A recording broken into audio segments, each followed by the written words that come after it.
The laughter still echoed in my ears 3 hours later as I sat in my garage, staring at the empty spot where my wedding ring used to be.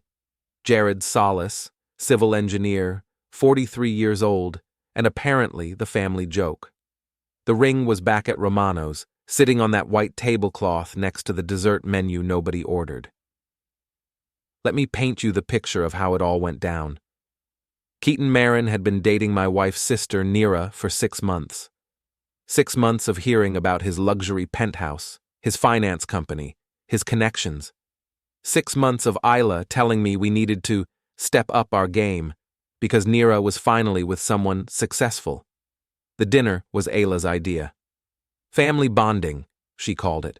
What it really was a showcase for Keaton to demonstrate just how much better he was than the rest of us mere mortals. He showed up in a Tesla Model S, wearing a suit that probably cost more than my monthly mortgage payment. Keaton was one of those guys who looked like he stepped out of a cologne advertisement. Perfectly styled hair, expensive watch, that confident smile that said he owned whatever room he walked into. "Jared!" he boomed when we met at the restaurant entrance. "Good to see you again, buddy." The handshake was firm, calculated. His eyes immediately went to my watch, a reliable Casio I'd worn for 8 years. His smile widened just a fraction. We were seated at a corner table. Romano's wasn't cheap, but it wasn't the kind of place Keaton usually frequented either. I could tell by the way he examined the wine list with barely concealed disappointment. "So, Jared," Keaton said after we'd ordered, leaning back in his chair like he was holding court. "Still doing the engineering thing?" "Still am," I replied, cutting into my chicken. "That's nice. Steady work, I suppose. Very, reliable." The pause before reliable was deliberate. "I was just telling Neera about the project we're launching next quarter. $60 million in initial funding. We're revolutionizing the entire financial sector." Neera practically glowed beside him. "Keaton's company is expanding to 3 new cities," she gushed. "He's running the board meetings personally." Ayla nodded approvingly. "That's incredible, Keaton. Jared's been working on... What is it again, honey? Some kind of water treatment facility?" "Sewage processing plant," I corrected, "making sure the town's waste gets properly treated." Keaton chuckled. "Well, someone has to handle the dirty work, right?" The table laughed. Even Ayla smiled at that one. "Love the watch, by the way," Keaton continued, gesturing at my wrist. "Very practical. I keep meaning to pick up something simple like that for when I'm doing yard work." More laughter. I took another bite of chicken. "And this place?" Keaton looked around Romano's with exaggerated appreciation. "So authentic. Very neighborhood feel. I usually eat at Meridian downtown. You know, the one with the Michelin star. But this has real charm." Neera beamed. "Keaton knows the head chef at Meridian personally. We had dinner there last week with some investors from New York." Speaking of which, Keaton pulled out his phone, the latest iPhone in some kind of gold case. "I should probably check my messages. The Tokyo markets are opening soon, and we've got some major moves happening." He made a show of scrolling through what I assumed were very important messages from very important people. "Sorry, family time is sacred, but when you're running a company like Marin Financial Solutions, the work never really stops." "Marin Financial Solutions," Ayla repeated, clearly impressed. "That's the name of your company?" "One of them," Keaton said with false modesty. "We operate under several corporate umbrellas for different market sectors. I'm the founding partner and chief executive officer of the main holding company." "That's amazing," Neera squeezed his arm. "Tell them about the gala." "Oh, it's nothing really," Keaton waved dismissively, clearly hoping someone would press him for details. "Tell us," Ayla insisted. "Well, last month we hosted the annual New England Financial Leaders Gala, 300 of the region's top executives. I gave the keynote address about emerging market strategies, standing ovation." "Wow," Ayla looked at me meaningfully. "Jared, didn't you have some kind of work event recently?" Safety training seminar, I said. 2 hours on proper hard hat protocols. The laughter was louder this time. Keaton actually slapped the table. That's precious, he said. You know what I love about guys like Jared? No pretensions. Happy with the simple life. Not everyone can handle the pressure of real responsibility. Ayla's expression had shifted. I recognized the look. Embarrassment mixed with frustration. The look that said I was letting the team down. Jared's very content with where he is, she said carefully. He's never been ambitious about moving up or making changes. Nothing wrong with that, Keaton said magnanimously. The world needs people who are satisfied with modest goals. Not everyone can be a leader. Exactly, Neera chimed in. Some people are just more comfortable staying in their lane. I nodded and smiled. Let them talk. Keaton was warming up now, encouraged by his audience. I mean, look at this whole setup, he gestured around the table. Jared's probably thinking about getting home to catch the game on TV, maybe have a beer on the couch. Meanwhile, I've got a conference call with London at midnight about a merger that could reshape the entire European market. How do you even manage it all? Ayla asked. It's all about vision, Keaton explained. Seeing opportunities that other people miss, taking calculated risks, building something bigger than yourself. He glanced at me. No offense, Jared, but engineering is basically following someone else's blueprints, right? Very different from creating something from scratch. Very different, I agreed. The thing is, Keaton continued, really hitting his stride now. Success isn't for everyone. It requires a certain mindset. You have to be willing to think big, to take charge, to make tough decisions that affect hundreds of people. Ayla was hanging on every word. That must be such a rush. It is, Keaton smiled. Just last week, I had to restructure our entire West Coast division. 47 employees, millions in assets, all depending on my decisions.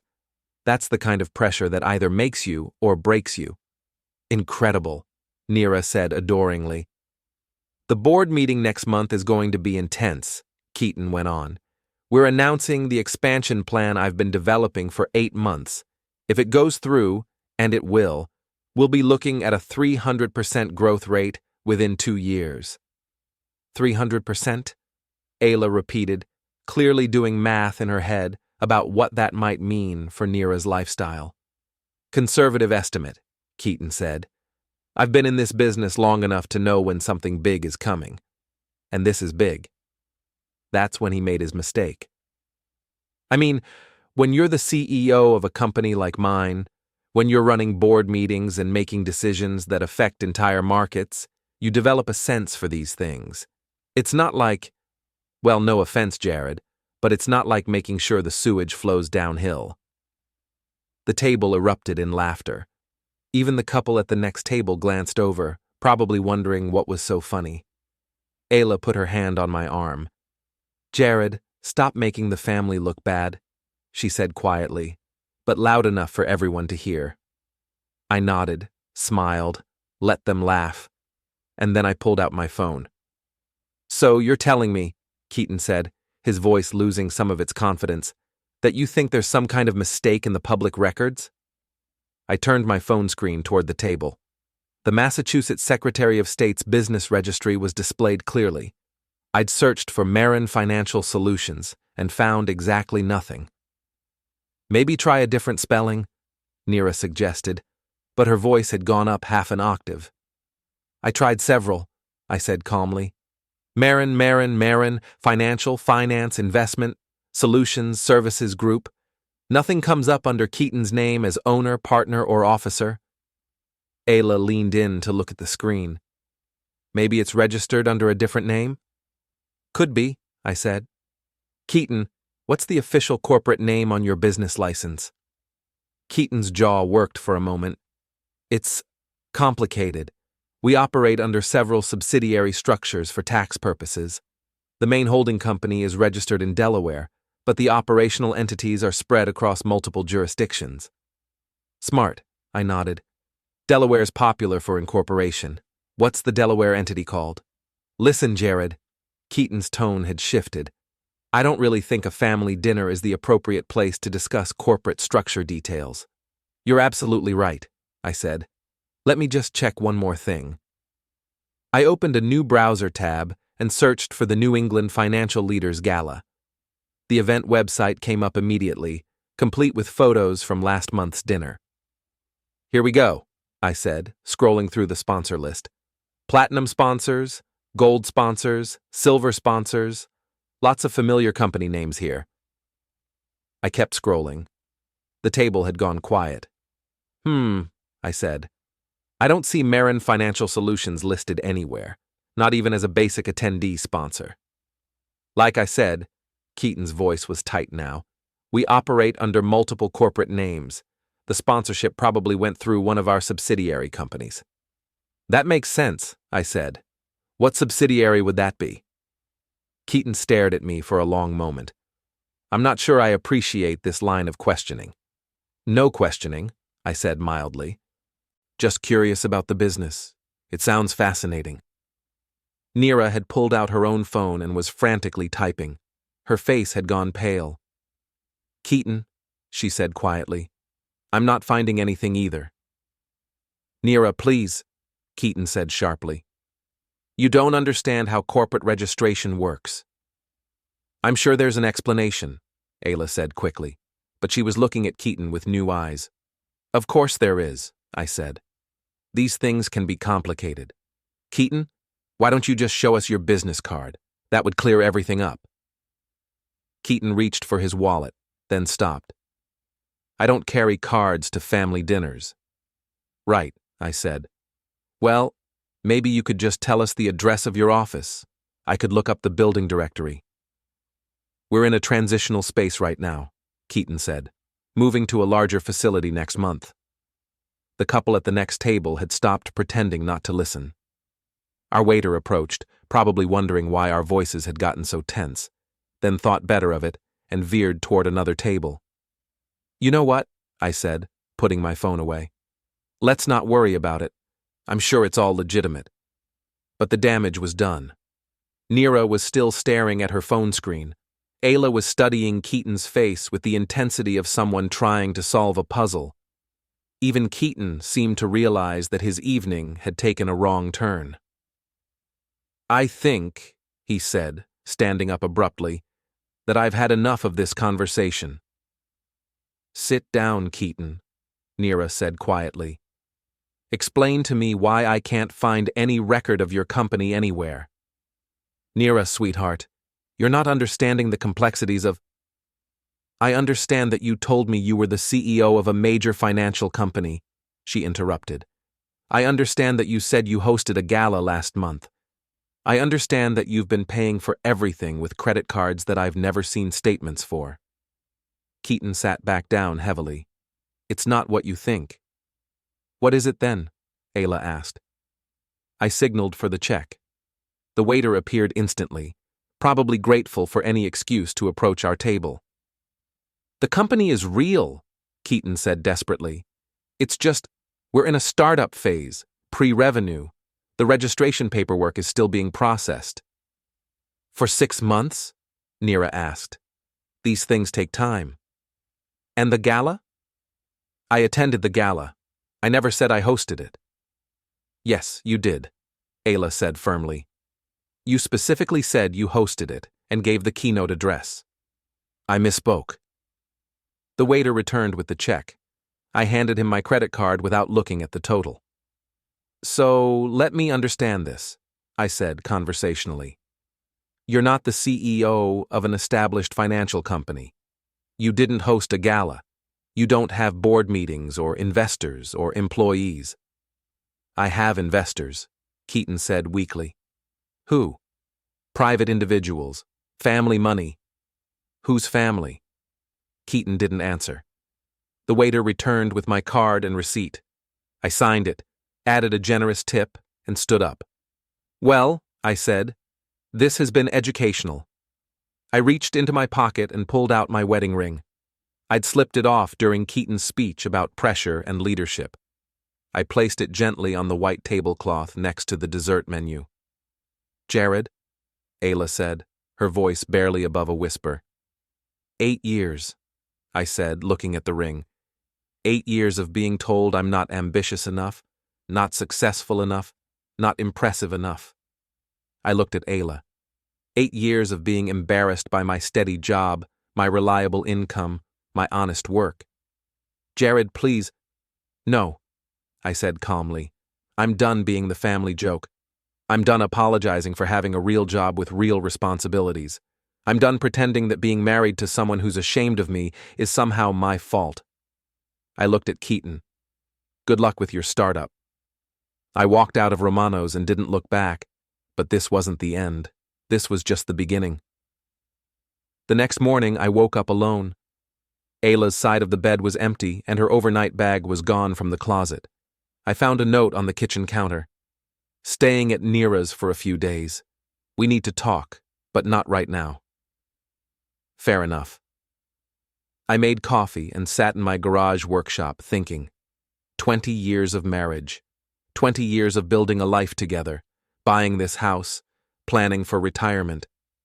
20 years of Ayla gradually becoming someone I didn't recognize. Someone who valued appearances over substance, status over character. The Ayla I married would have been horrified by Keaton's behavior last night. She would have been proud of how I handled it.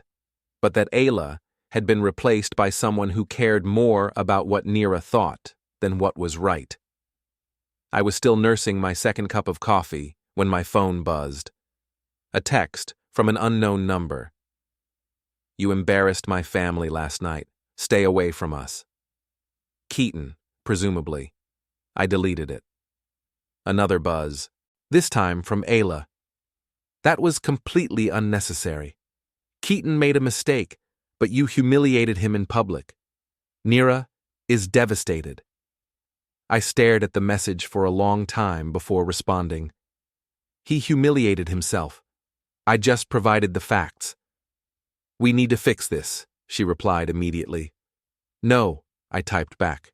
We don't. My phone rang. Ayla. Jared, please, I know you're angry, but I'm not angry, I said, which was true. Anger was hot and immediate. What I felt was something colder and more permanent. I'm done. Done with what? Done pretending that I'm the problem. Done apologizing for being myself. Done with this marriage.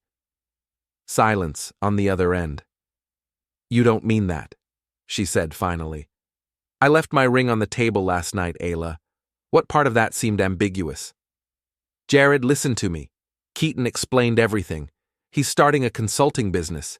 He was trying to impress Nira by making it sound bigger than it is. Men do that sometimes when they're nervous. And the gala? He attended as someone's guest. He got carried away with the story. And you're okay with that? People exaggerate sometimes. It doesn't make him a bad person. I rubbed my temples. Ayla, he spent 2 hours mocking my job, my watch, my entire life. He called me unambitious and said I was comfortable with modest goals. He suggested that I was too simple to understand real responsibility. He was nervous, she repeated. He was trying to fit in. By putting me down, by building himself up. There's a difference. And you told me to stop making the family look bad. Because you were being confrontational. I was being quiet until he started lying. Jared, please, come home. Let's talk about this properly. I am home. You know what I mean. No, Ayla, I really don't. I hung up. An hour later, Nira called. Jared, I need to apologize, she said, and for a moment I thought maybe there was hope for a reasonable conversation. I'm listening. I should have warned you that Keaton gets nervous around new people. He tends to overcompensate by talking too much about work. Nira. He really is starting a business. It's just smaller than he made it sound.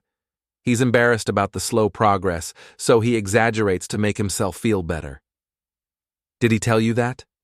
We talked all night. He feels terrible about how things went. He should. The thing is, Jared, he really likes you.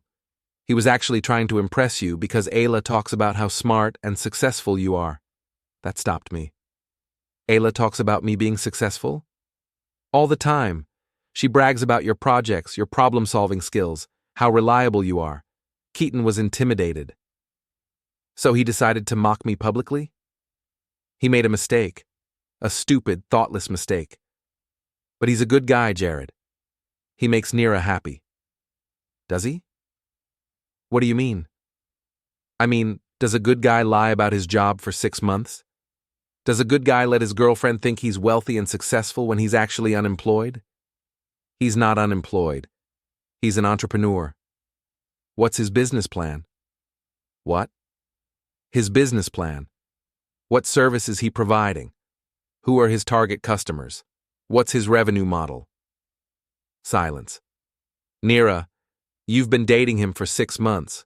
You must have some idea what his business actually does. Financial consulting. For who? Small businesses.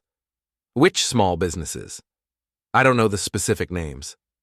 Has he ever shown you a contract, a client proposal, a business license? Jared, I don't interrogate my boyfriend about every detail of his work. I'm not asking you to interrogate him. I'm asking if you've ever seen any evidence that he actually has a business. Another long silence. He has an office, she said finally. Where? Downtown. What building? I've never been there. He says it's very small and he's embarrassed about it. Neera, listen to me carefully. Has Keaton ever shown you anything at all, that proves he has a legitimate business? Why are you doing this? Because I care about you. Because you're family. And because I think you're being lied to. You're just angry about last night. Yes, I am angry about last night. But that doesn't change the facts. What facts? The fact that his company doesn't exist. The fact that he lied about the gala. The fact that he's been pretending to be something he's not for 6 months. You don't know him. You're right, I don't. And apparently neither do you. She hung up. I sat in my garage for another hour, thinking about Keaton's expensive clothes, his Tesla, his confident manner. None of it added up. A man starting a small consulting business doesn't drive a luxury car or wear $1,000 suits. Not unless he's funding his lifestyle some other way. I opened my laptop and started digging. Before we dive deeper into this story, I have one small request. Please subscribe, drop a like, comment, and hit that hype button to boost this channel so more people can discover these incredible Reddit stories. It took me 3 days to piece together Keaton's real story, and when I did, it was worse than I'd thought. Keaton Marin was 34 years old, originally from Hartford, Connecticut. He'd graduated from a mid-tier business school 8 years ago and had worked for a series of small financial services companies, never lasting more than 18 months at any job. His LinkedIn profile was a masterpiece of creative writing. Every position was described in grandiose terms. Senior strategic consultant, regional development director, portfolio management specialist. But when I cross-referenced the companies, half of them had closed within a year of his employment. The Tesla was leased, and according to public records, he was 3 months behind on payments. His penthouse apartment was also leased, and his landlord had filed an eviction notice 2 weeks ago. But the most interesting discovery was his social media presence. Keaton had been very careful to cultivate an image of success, photos of expensive dinners, luxury hotel rooms, business-class airline seats. But if you looked closely at the metadata, most of the photos were taken at the same 3 locations over and over again, just from different angles. The luxury hotel room was actually the lobby bathroom at the Ritz-Carlton, photographed to look like a suite. The business-class seat was from a single round-trip flight to New York 6 months ago, but he'd posted variations of the same photo a dozen times to suggest frequent travel. The expensive dinners were real, but they were all charged to credit cards that were maxed out. Keaton was living entirely on borrowed money, creating an illusion of wealth to attract investors for a business that existed only in his imagination. And then I found the real bombshell.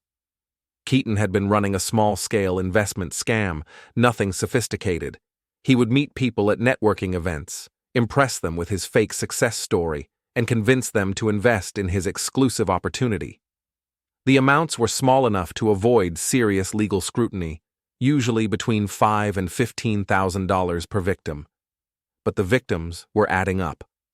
I found online complaints from at least 8 people who had given Keaton money and never heard from him again. None had filed formal charges. The amounts were too small, and they were embarrassed about being fooled. Keaton was a con artist, a small-time amateur con artist, but a con artist nonetheless. And my sister-in-law was dating him. I printed everything and put it in a folder. Then I called Neera. "I don't want to talk to you," she said immediately. "Neera, I need to show you something. It's about Keaton. I'm not interested in your conspiracy theories. Meet me for coffee, 1 hour. If you don't think what I have to show you is important, I'll never bring up Keaton again." "Jared, 1 hour, Neera, for your own safety." Something in my tone must have convinced her. Fine, but this better be good. We met at a Starbucks downtown. Neera looked tired and stressed. She'd clearly been crying recently. "How are you holding up?" I asked. "How do you think? My sister's husband just destroyed my relationship." "Neera, I need you to look at some things." I opened the folder and spread the documents across the table. Bank records, court filings, complaint letters, screenshots of social media posts with their metadata exposed. Neera stared at the papers without touching them. "What is this?" "It's the truth about Keaton." I walked her through it step by step: the fake job history, the mounting debts, the eviction notice, the investment scam. "This is impossible," she said when I finished. "Keaton has money. He pays for everything. With credit cards that are maxed out. He has a nice apartment that he's being evicted from. He drives a Tesla that's about to be repossessed." Neera picked up one of the complaint letters and read it slowly. It was from a woman in Boston who had given Keaton $12,000 for an exclusive investment opportunity that turned out to be completely fictional. "This could be someone else," she said weakly. I showed her the photo from the woman's complaint, Keaton at a networking event, wearing the same suit he'd worn to dinner 3 nights ago. "Neera, he's been lying to you about everything." "But why?" "Because you're his cover story. A beautiful girlfriend makes him look successful and trustworthy. It's easier to con people when they think you have a stable relationship." Neera was quiet for a long time, staring at the evidence spread across the table. "There's more," I said gently. I showed her the credit card records. Keaton had been using Neera's address for billing, and he'd somehow gotten her name added as an authorized user on 3 different cards. If he defaulted, when he defaulted, her credit would be destroyed along with his. "He said he was helping me build my credit history," she whispered. "He was using your good credit to get more cards." "Oh my God. Neera, you need to call these companies immediately and get your name removed. And you need to check your own credit report to make sure he hasn't opened any accounts in your name." She was crying now, quietly but steadily. "I feel so stupid." "You're not stupid. He's a professional liar. This is what he does." 6 months, she said. 6 months of my life. "It could have been worse. You could have given him money." "I did give him money." My stomach dropped. "How much?" $8,000. Last month. He said his business partner had a cash flow problem and he needed to cover payroll for their employees. "Neera, it's gone, isn't it?" I nodded. She put her head in her hands and sobbed. I let her cry for a few minutes, then handed her a napkin. "What do I do now?" she asked. "First, you break up with him. Tonight. Don't give him a chance to talk you out of it or explain it away. Just end it.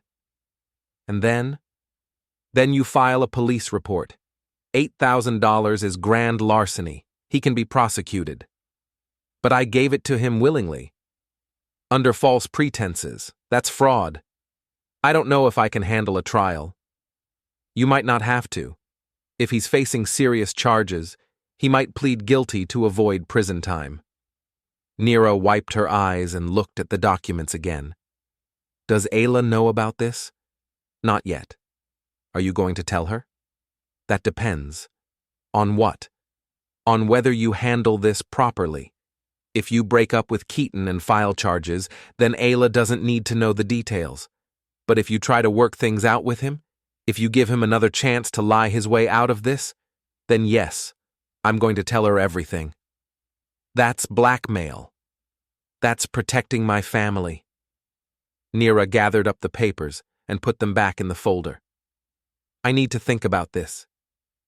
Don't think too long.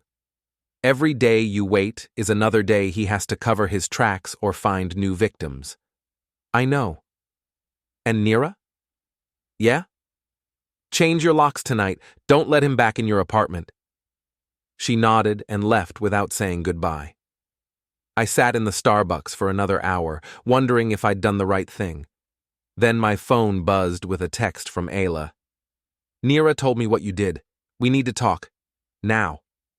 Round 2 was about to begin. Ayla was waiting in our driveway when I got home, sitting in her car with the engine running. She got out as I pulled into the garage, her face set in the expression I'd learned to recognize over 20 years of marriage, the look that meant I was about to be lectured. Inside, she said curtly, we're settling this tonight. I followed her into the kitchen, where she immediately took up position on the opposite side of the island, like we were about to negotiate a hostage exchange. Nira is devastated, she began without preamble. Absolutely devastated. She called me crying so hard I could barely understand her. I imagine she was upset. Upset? Jared, you destroyed her relationship based on some internet research and conspiracy theories. I leaned against the counter. Did she show you the documents? She showed me a bunch of papers that could mean anything. Did you read them? I looked at them. That's not the same thing. Ayla crossed her arms. Okay, fine. Let's say, for the sake of argument, that Keaton has some financial problems. Let's say he exaggerated his success to impress Nira. That doesn't make him a criminal. He took $8,000 from her under false pretenses. She gave him money to help his business. That's what people do when they care about someone. She gave him money because she believed he was a successful businessman who was temporarily short on cash. If she'd known he was unemployed and living on credit cards, do you think she would have given him anything? I don't know. Maybe. Ayla, he's a con artist. He's done this before to other people. According to some random complaints you found online. According to court records and police reports. Which could be mistakes or misunderstandings. I stared at her, trying to understand how someone I'd lived with for 2 decades could be so determined to ignore obvious facts. What would it take to convince you? I asked. Convince me of what? That Keaton is exactly what I say he is. I don't know, something more than circumstantial evidence and internet gossip. How about a confession? What do you mean? I pulled out my phone and opened the voice recorder app. How about I get him to admit it? Jared, no. Whatever you're thinking, don't. I'm thinking about protecting your sister from a man who's using her and stealing from her. You're thinking about being right. This isn't about protecting Nira. This is about your ego. My ego. You've been angry ever since the dinner. You're embarrassed about what happened, so you're trying to destroy Keaton to make yourself feel better. I looked at my wife, really looked at her, and realized that somewhere along the way, she'd stopped being someone I could trust to see things clearly. You really believe that? I asked. I think you're a good man who's making a bad decision because your pride was hurt. And I think you're so invested in the idea that Nira finally found someone successful that you're willing to ignore evidence that he's a fraud. That's not fair, isn't it? When was the last time you were proud of me, Ayla? When was the last time you introduced me to someone without apologizing for my job or my clothes or my lack of ambition? Jared, when was the last time you defended me instead of telling me to stop embarrassing the family? That's not what this is about. It's exactly what this is about. You're so ashamed of being married to a sewage engineer that you'd rather believe a con artist than admit that your steady, reliable, boring husband might actually be right about something important. Ayla's face flushed. You're being ridiculous. Am I? Then prove it. How? Come with me to confront Keaton. Right now. Let's see how he explains the evidence when he can't prepare his answers in advance. Absolutely not. Why not? Because it's none of our business. Neera is your sister. How is her safety not our business? Because she's an adult who can make her own decisions. Even when those decisions are based on lies? Even then. I nodded slowly. Okay, I understand. Good. I understand that you care more about keeping the peace than protecting your sister. I understand that you'd rather maintain the illusion that everything is fine than deal with an ugly truth. And I understand that you're never going to choose me over what other people think. Jared, that's not… I'm going to Keaton's apartment, I said, heading for the door. I'm going to confront him with the evidence, and I'm going to record his response. You can come with me or not. Your choice. If you do this, if you humiliate Neera any further, I will never forgive you. I stopped at the door and turned back. And if I don't do this, if I let Keaton continue to use and steal from your sister, I'll never forgive myself. Jared, please. 20 years, Ayla. 20 years I've been the reasonable one, the patient one, the one who compromises and apologizes and keeps the peace. 20 years of being told I'm not good enough, not ambitious enough, not impressive enough. I'm done. What does that mean? It means I'm going to do what's right, regardless of what you think about it.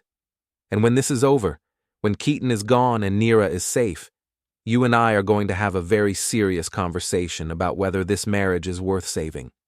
I left her standing in the kitchen and drove to Keaton's building. The penthouse apartment was on the 15th floor of a glass tower downtown. I'd looked up the building online. Luxury units starting at $4,000 a month. Way beyond the means of an unemployed con artist. I took the elevator up and knocked on his door. Keaton answered wearing silk pajamas and holding a glass of wine. His confident smile faltered when he saw me. Jared, what are you doing here?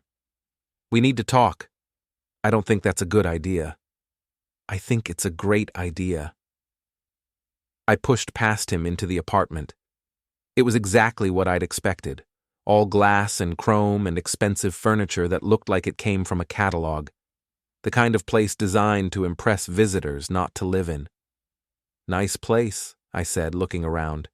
Must cost a fortune. Listen, Jared, I know you're angry about the other night. I'm not angry about the other night. I'm concerned about Neera. What about Neera? About the fact that you've been lying to her for 6 months. Keaton closed the door and leaned against it, trying to project casual confidence. I don't know what you mean. Sure you do. I pulled out my phone and started the recorder. Let's start with your job. You told Neera you're the CEO of Marin Financial Solutions. But that company doesn't exist, does it? It's a startup. We're still in development. Who's we? My business partners. What are their names? That's confidential. Right. And this apartment, how do you afford it on a startup CEO's salary? I have investors. Who? Private individuals. The same private individuals you've been taking money from at networking events? Keaton's face went pale. I don't know what you're talking about. Sure you do. Sarah Mitchell from Boston. $12,000 for an exclusive investment opportunity. Ring any bells? You're fishing. David Chen from Hartford. $10,000. Jennifer Walsh from Springfield. $15,000. Should I go on? Keaton moved away from the door, his casual pose forgotten. Those were legitimate investments. In what? In my company. The company that doesn't exist. The company that's still in development. Keaton, I've seen your credit reports. I've seen the eviction notice. I know about the car payments you're behind on. You don't have a company, you don't have investors, and you don't have any money. You're running a con game and Neera is your latest victim. That's not true. Then prove it. Show me one piece of documentation that proves you have a legitimate business. I don't have to prove anything to you. No, you don't, but you're going to anyway. Why would I do that? Because if you don't, I'm going to the police tomorrow morning with everything I've found. Fraud, larceny, identity theft. You've committed enough crimes to put you away for years. Keaton sat down heavily on his expensive couch. What do you want? I want you to tell Neera the truth. All of it. And I want you to pay back the money you stole from her. I can't pay it back. I don't have it. Then you're going to have to figure something out, aren't you? And if I do this, you'll leave me alone? I'll leave you alone. But I'm also going to make sure every one of your victims knows how to file charges against you. What happens after that is up to them. Keaton put his head in his hands. My life is over. Your life as a con artist is over. Maybe it's time to try being honest for a change. I stopped the recording and put my phone away. You have 24 hours to call Neera and tell her everything. If you don't, I will. I left him sitting on his expensive couch in his expensive apartment that he couldn't afford, surrounded by the props of a life that was never real. When I got home, Ayla was gone. She'd left another note. I can't be married to someone who destroys people for sport.